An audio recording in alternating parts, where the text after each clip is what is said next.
The new 2020 Yamaha R1 and R1M has been improved nicely, but is the R1M worth the extra $8,700? In this video I'm going to answer that and also tell you everything you need to know about these new bikes. Let's go for a ride!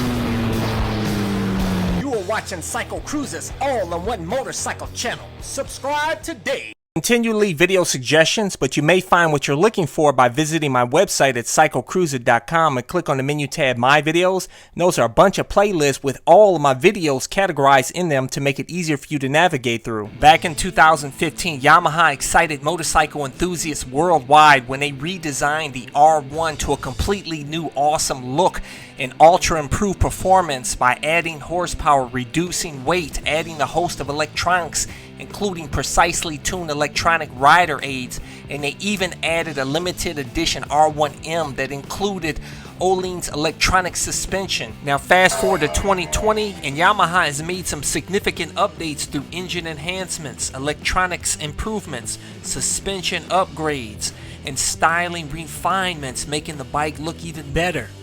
We'll start off with the engine enhancements on this 998cc inline 4 cross-plane crankshaft engine with a beautiful soundtrack.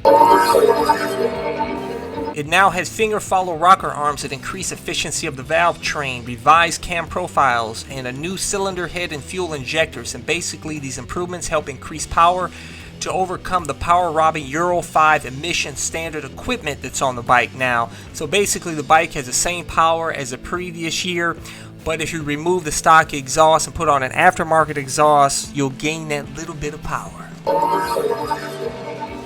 They also upgraded the suspension for the new 2020 R1 and R1M. The R1M received a new and improved Öhlins electronic racing suspension that's adjustable at the dash, and the R1 made improvements to the KYB suspension that includes reduced oil height, spring rate, shim stacks, and adjustable settings for much better feel. For both the R1 and R1M, the electronics gain adjustability, now with 7 electronic rider aids that can be independently adjusted.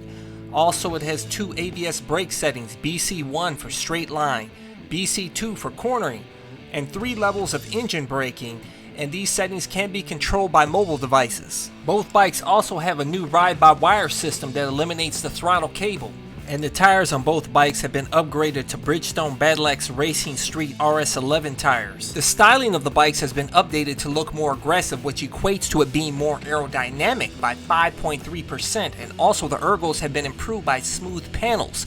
Also, the R1M receives a carbon fiber tail and body color, and both bikes receive new twin LED headlights. However, both bikes gained weight and an increased sticker price. The R1 comes in at a portly 450 pounds, which is a whopping 9 pounds heavier than the previous year, and the R1M in at 448 pounds, which is just 5 pounds heavier than the previous year.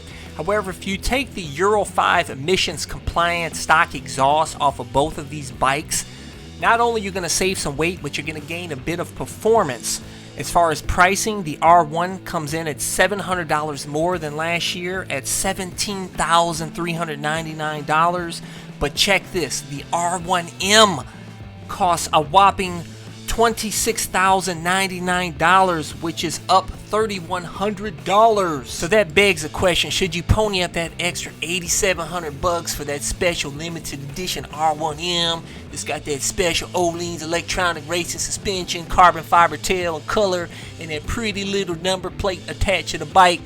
In my opinion, that's a big old fat no unless you have a lot of money to blow or you're a professional racer. But for most of you regular Joe Schmoes out here like me that just crap around out here on the streets and do an occasional track day that I don't do, you'll be better served on the base R1 that still looks sick, still got nearly everything the R1M has, and you'll be just as good of a rider on the base R1.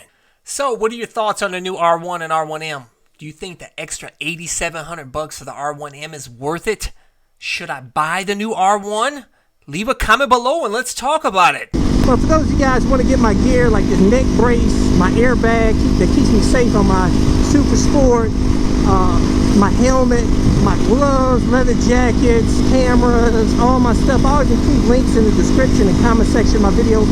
Or go to my website, CycleCruza.com, click on the menu tab, My Gear, and that's links to all my stuff. Thumbs up, check out my playlist for new riders and popular videos.